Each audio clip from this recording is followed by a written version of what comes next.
The EPA is joining the investigation into a massive fire in South St. Louis. Good evening. Thanks for joining us. I'm Kay Quinn. I'm Art Holliday. EPA investigators spent today taking samples to test for asbestos around the warehouse that burned to the ground today. 5 on your side's Daniel Wynn was there as they sifted through the debris, and he's live at the scene. Daniel?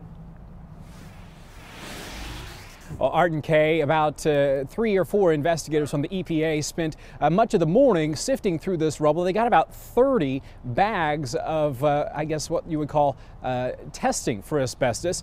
Much of it was roofing material. John, do you have any extra gloves?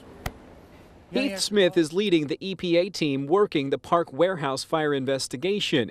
His team spent the morning scouring the surrounding blocks, bagging materials. The team is out looking for material that came off of the building that could be a representative of a material that could have asbestos in it.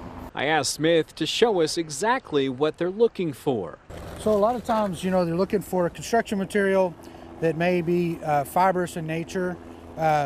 That may be roofing material or... Right now, there is no threat to the public because the debris isn't airborne, because the smoke isn't coming from the scene.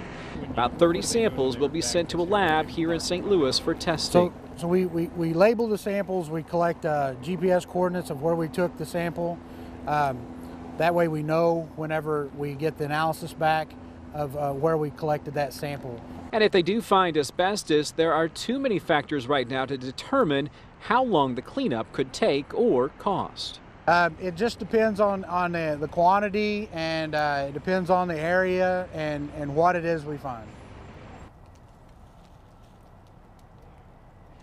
And we are supposed to have those results from the lab on Monday, like they said. The EPA not commenting on how long it might take or how much it might cost, but an expert did tell me today that this could well be into the hundreds of thousands of dollars. Art and Kay.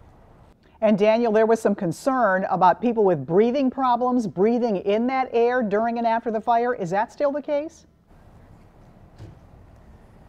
No, fire officials now saying that as long as this isn't smoldering or smoking, there aren't any harmful effects going into the air.